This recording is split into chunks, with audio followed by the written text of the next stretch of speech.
Hi, welcome to the Fair Deals Democrat podcast. I'm your host, Josh Kilroy. My guest today is Jean Lotus, somebody I've known for many years now, more years than I care to remember, care to count, rather. Jean is a Colorado based journalist, an entrepreneur, known for covering sustainable technologies, most notably the hemp industry. She is an editor and publish. She is the editor and publisher of Hemp Build magazine and has published several books on the industry, notably the gold standard directory for the industry, correct? An annual directory. For hemp building, not for hemp building. Before that, Jean was an investigative journalist in Chicago, winning several awards, including the prestigious Lizagore Award.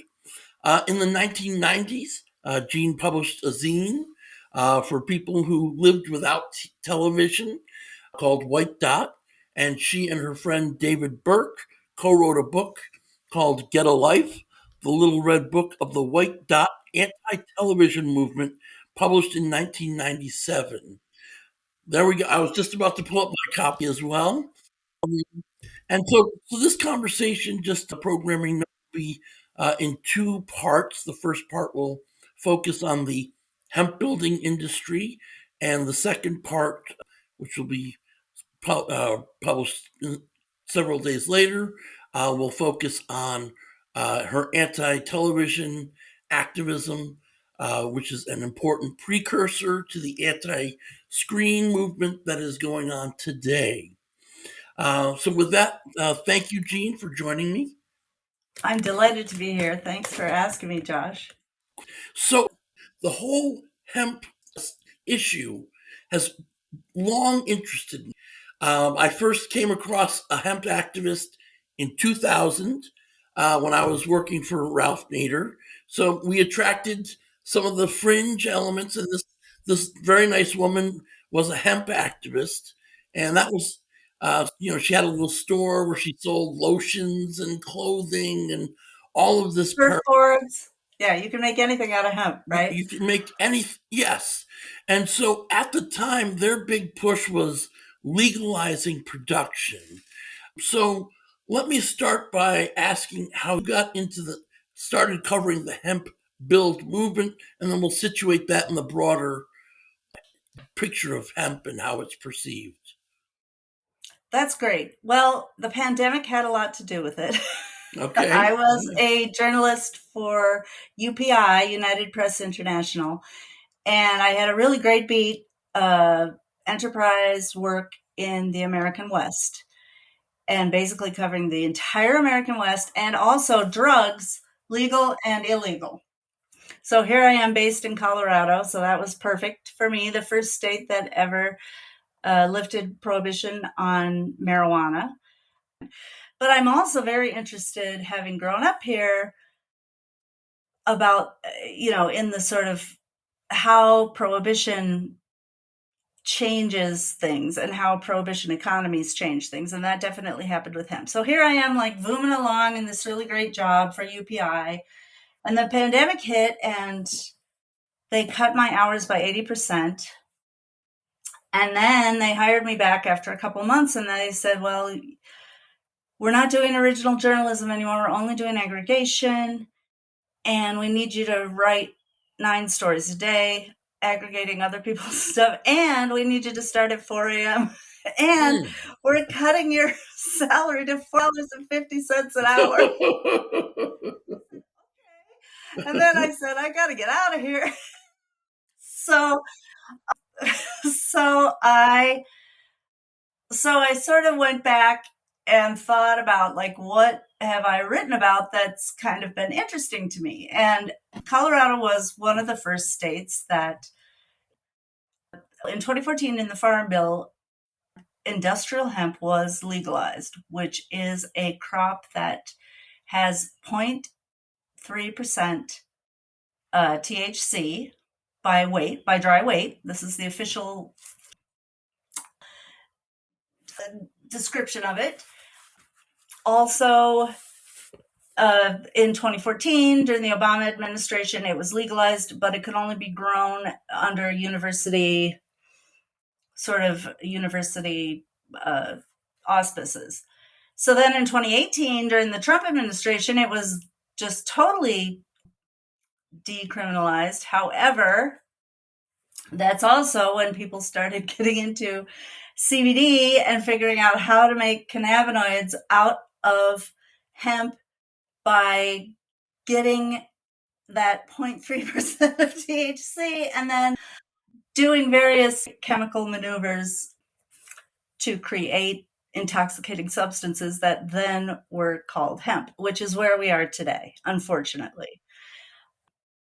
The other thing so as far as for me personally, I started writing about the reintroduction of hemp. It was 2019, 2020.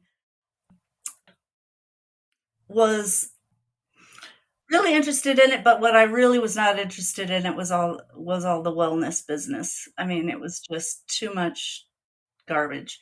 So I didn't really write about that, but I did feel like the building materials were extremely important. And one of the reasons they're important is because they've been doing it in France for 30 years. And they're like 10-story apartment buildings going up with hempcrete insulation right now in Paris as we speak.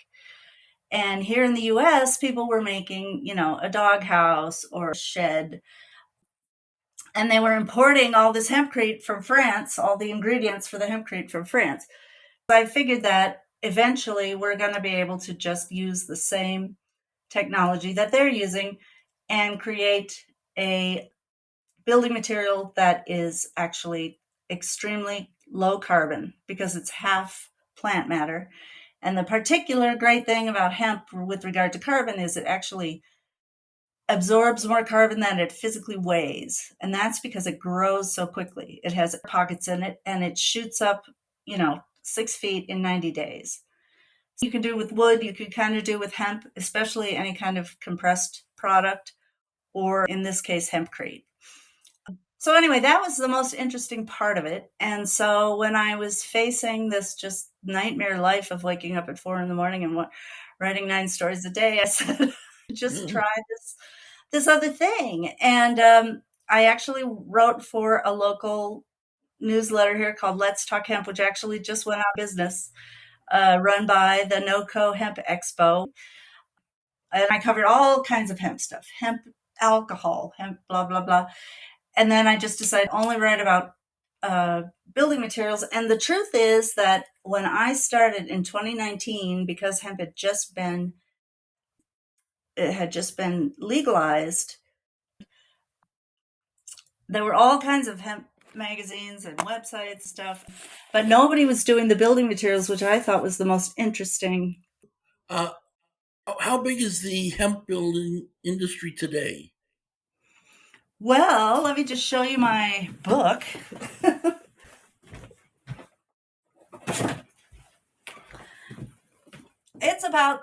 There are about 700 companies in this book. And the book comes out every year.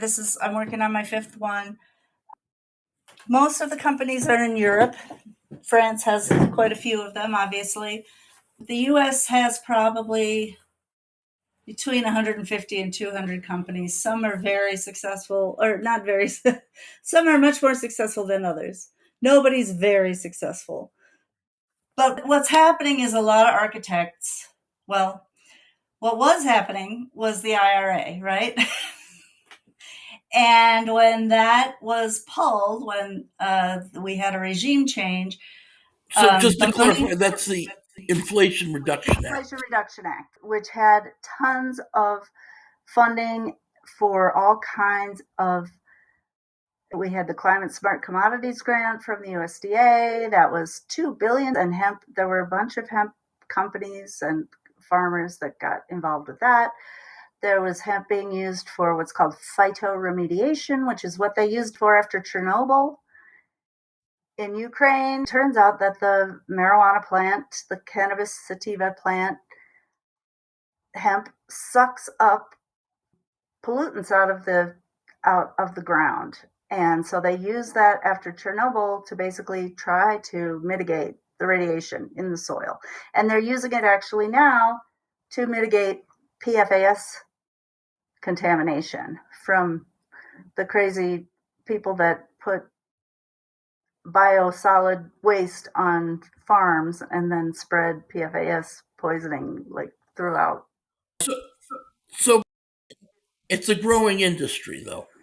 It's a growing industry, but it's slowly growing. People thought it would really take off. That's why there was a lot of investment.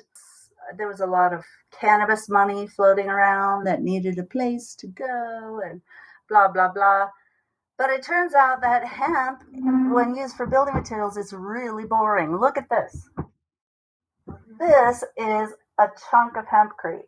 Now, it's not load bearing, even though it's called hempcrete. It's just insulation, but it's really good insulation. And if you have a thick wall of this, which is being held up by a frame, um, you can cut your electric bills by 70%. And I can say that because the French have measured it, and it and I've actually been in many hempcrete houses where it basically has a sort of phase shifting thing where it sucks moisture out and it sucks moisture in to keep the inside area exactly at the right temperature and the right moisture content. So it's great. And it's very simple. The main thing is I just love how it's so democratic and simple because really anybody can build with it. If you have the frame already, you can just basically put the wet hempcrete between two forms and build your whole wall. Just pound it down and put a new layer and pound it down. And then you have this wall, and you don't need all the different things that are inside a regular airtight American wall, which is like a slab of drywall and then some pink panther. I mean, if you gut a house down to the studs, there's a great film out that was made by Patagonia about the Lower Sioux tribe and their hempcrete program. They've built 4 houses on their reservation, which is a tiny little reservation in Morton, Minnesota. And one of the houses that they remodeled, they just basically gutted it down to the studs, and then they shot it with hempcrete out of a sprayer, and then basically plastered both sides, rendered the outside, plastered the inside. You're saying, oh, we want our building to be a method. The built environment should actually be a carbon sink instead of a carbon, instead of using up all of the carbon or generating all the carbon. Everyone says, well, look at trees. But the problem with trees is you got to cut down a tree, and a tree takes 20, 30, 40 years to grow, right? Whereas hemp takes 90 days to grow. So as far as just plain old fiber, the hemp plant is very much regenerative. So then when people are talking about cross-laminated timber, CLT, cross-laminated timber, it's great, but it also, if you're talking about carbon, you have to say, a tree is a great carbon sink when it's planted and doing its job as a tree. Suppose you had a ledger, and people do have this in California, New York, New Jersey. They basically are told, give us a carbon number, give us your footprint, and you need to reduce that by 30%. The point is that hemp is much better of a carbon sink than cross-laminated timber, but it is, if you are trying to hit all the boxes to reduce your carbon footprint, then you can use both, as opposed to steel. So, in the hemp universe, how big a piece of the pie does hemp building have as opposed to the other uses? The biggest, I would say. I mean, if I have the value of a plant, this is a bamboo plant, by the way, but the value of this plant in the field, when it's ground up and then put into a building, has the highest delta of value, right? it's worth more in the wall of a building than it is in any other place. Uh, How what growers getting? Uh, the state and at the federal level. well, if you listen to them, they're getting nothing but shit. Okay. Because, well, here's the deal: in order to grow it, you have to register. You know, nobody has to register to grow potatoes on their farm, right? You have to register in some states. You have to get fingerprinted. You have to get a license. You have to tell the authorities exactly where you're growing. You have to, for a while, you had to have somebody from a DEA lab come in and test the THC. And if the THC was higher than 0.3%, which, by the way, is a completely random number that somebody thought up, it doesn't have anything to do with the sort of intoxication factor of a plant. But anyway, you had to, suppose if it was too high, then your crop is hot, and then, you have to burn your fields or whatever. It became, I mean, really was kind of a get rich quick scheme for a lot of people who thought that when they were growing CBD, that they would make 10,000 acre. And I will say here in Colorado, our average farmer is 74 years old. And our average farmer on land with water rights is usually looking to retire, sell their water rights to a developer and move on, right? But what we did see here in 2019, 20 farming hemp, and they got into farming, and they were, seeing farmers out there that are in their 30s with little kids. I mean, that was a shock, and it was a good thing. It really gave some rejuvenation into the agricultural thing. And some of those farmers said, "Hey, I'm going to try, organic vegetables, or I'm going to try flowers, and I'm going to really get into this soil thing." And they're young enough to uh, have their lives eaten by agriculture. Um, but that was I thought that was really lovely that all these young people got into it. Now, some of them just got it because they wanted to get rich quick, and then they kind of disappeared, or they had been growing marijuana secretly for 20 years or 10 years, and they just wanted to go straight, you know. But great entrepreneurs, I will say that. So it sounds like the field is consolidating a bit. Is that correct? I wish it would. What's happening is there are a lot of more institutional and commercial architects that are looking for what are called bio-based products. And those even include things like compressed earth blocks, straw bales, straw panel,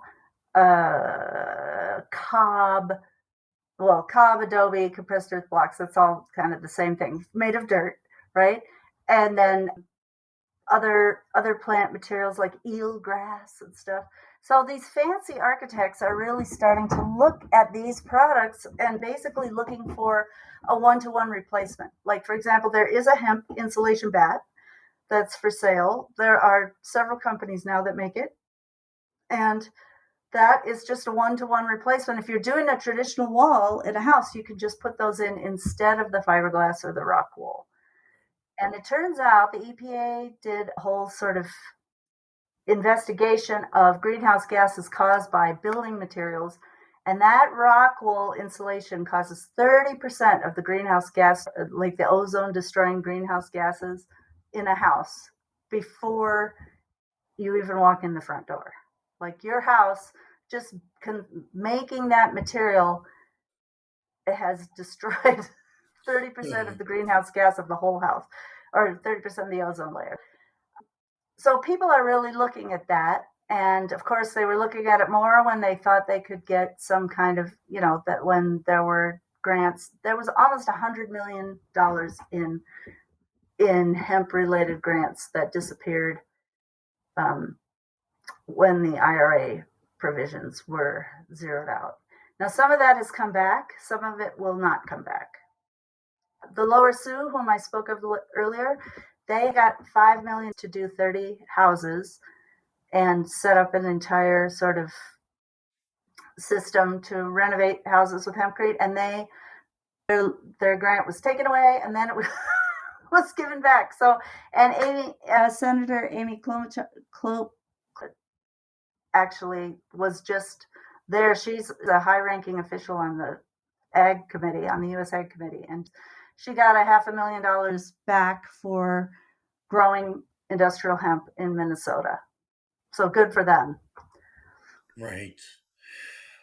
All right. Well, it sounds like it's a field that's sort of meandering at the moment, looking for It is. direction. It is. A lot of people thought that they could just really jump right into it. And why can't everybody see that this is a great insulation and it just works so well? And then, and it's, easy to put together, simple. I won't say easy, but I'll say simple to put together. But the issue is, of course, supply chains. I mean, when you have to convince farmers that they have to grow it and they don't have to grow soybean and corn, they do not have to get a license and they don't have to get fingerprinted. Right. And then to be able to process it, some of the processing companies, some of the processing machines in Europe, multi-million dollar machines. It's similar, really, when you think about hemp, you can think about it just exactly like flax. Flax has a very nutritious seed, right? And then it's got a fiber, and this actually is made of linen. So before cotton became big in the world, linen, flax, and wool were the main, I'm sorry, linen, hemp, and wool were the main uh, fabrics in in the world that people use to make clothing. Now, hemp itself, the hemp fabric is very rough. It has to be mixed with cotton blended to be comfortable. Otherwise, but we used it to make sails, we used it for ropes. I mean, it was a huge plant that was used throughout the world. And that's what's interesting as a journalist, Josh. For me, it's almost like a science fiction thing where suddenly something that human beings depended on for 10,000 years was artificially stopped. And people know the story of prohibition ended, and then they started the 1937 Marijuana Tax Act, which basically said that taxed any plant that looked like marijuana, right? They couldn't tell the difference between these giant hemp plants that were being grown in Pennsylvania and California, Kentucky, and marijuana. So they just decided to outlaw the entire plant. And in order to keep in the good graces of the United States, the rest of the world did it too. So the introduction has been interesting. I mean, France, Romania, Ukraine, China have all basically came to their senses, even Canada 30 years ago, and said, this plant has the industrial uses of this plant are worth um, returning. So they all basically delegalized the industrial uses of the plant. Right. In addition to the carbon uh, sinking power of hemp, are there other positives with the growing of it, like in terms of the soil and things like that? Yeah, well, definitely. I mean, it's a taproot plant, and as I mentioned, it does suck up heavy metals out of the soil and other pollutants. It also is good for these. Decatur, Illinois, Lake Decatur has a problem where they just get so much uh, soil runoff, and I believe it's nitrogen from all the pesticides and everything that they use, Right. that the lake becomes so full of basically runoff that they have to dredge it every couple of years, and it's like 2 million to dredge it. So they actually have been planting hemp around the edges and asking farmers to plant the hemp to stop the erosion of the soil, and also just help with the nitrogen and the other chemicals that are just in that runoff. And they, of course, it causes a lot of algae growth in the lake and everything else. Right. It's just sort of the problem with the agricultural areas in this country that have been so chemicalized and made into a giant monoculture to make a lot of money, right? And with building materials, of course, we saw Los Angeles, those buildings. What has happened when in a race to the bottom for price as far as building materials is a lot of fossil fuels and petroleum based building materials are used. For example, the uh, the tiles, floor tiles, have vinyl chloride. I'm trying to remember. Anyway, they have the horrible chemical in Palestine, Ohio, where the train crashed. Right. There was the So that chemical is being used to make floor tiles. That's what it's used for. And a lot of building materials in the US are made in Asia because we can't make them here because there's so much formaldehyde being used, so much of this basically poison materials, especially the one thing that hemp, is up against is spray foam insulation.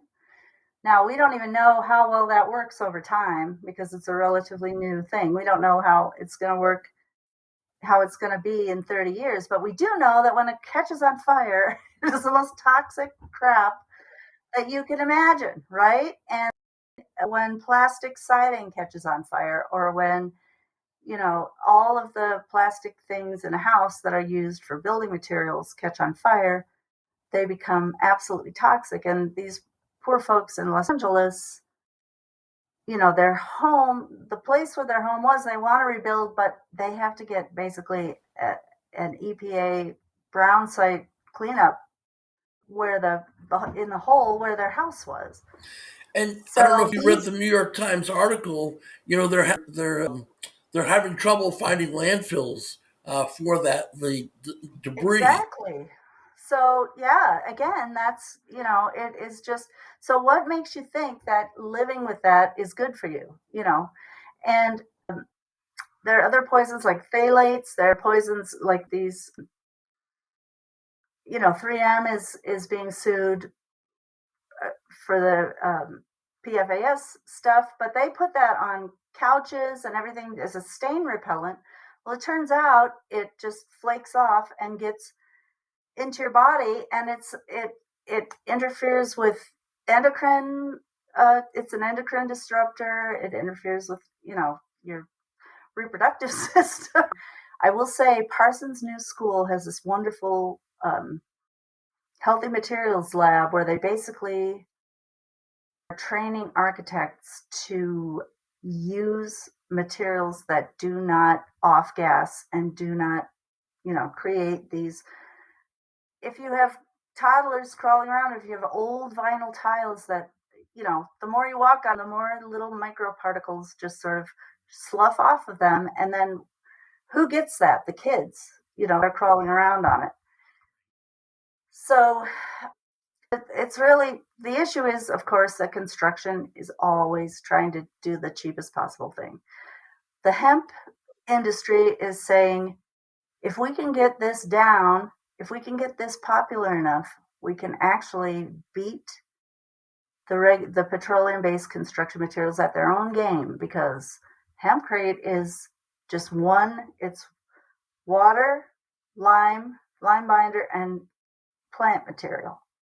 And it takes up, it takes the space of a bunch of different other materials, and we can actually make houses cheaper if we have a robust supply chain. So, what is the ideal sort of regulatory oversight for the hemp uh, farmer growing? Well, the new thing is bifurcate or die, right? So, in other words, the way Canada does it is all the cannabinoid stuff is controlled by the health department. Now, Canada, of course, also has legalized marijuana throughout the whole country. So decriminalized, I should say. So first of all, I think that we should, I mean, ideally, decriminalizing marijuana would give less incentive for people to try to make marijuana type products out of hemp. Then it would just be, okay, what are the other industrial uses for this very, very boring plant, right? Make hemp boring again. My is my slogan. So so that would really help. And what would help is if the other thing is that it really looks different when it's growing. Like the hemp that they use for hempcrete is long and skinny, and um, it looks more like bamboo, right?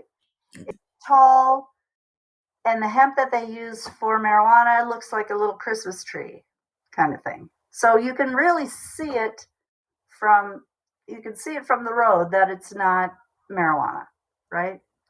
So one way is to say, okay, or to prove what seeds you're using. The problem is that any marijuana adjacent, because of prohibition in this country, any marijuana adjacent thing is going to have people that are trying to figure out a way to, and the DEA, we make fun of them, but the truth is that they have encountered so many little weasels that are just doing kinds of silly things.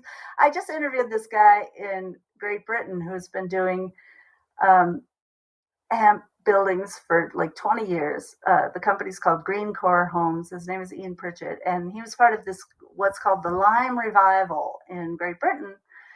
The way they invented hempcrete was they started using lime instead of Portland cement on repairs because Portland cement,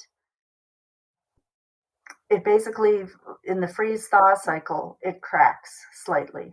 And so what was happening is they were fixing cathedrals and ancient buildings with Portland cement, but pretty soon water gets through, and then it started to rot out the 400-year-old beams that were holding up these buildings, right?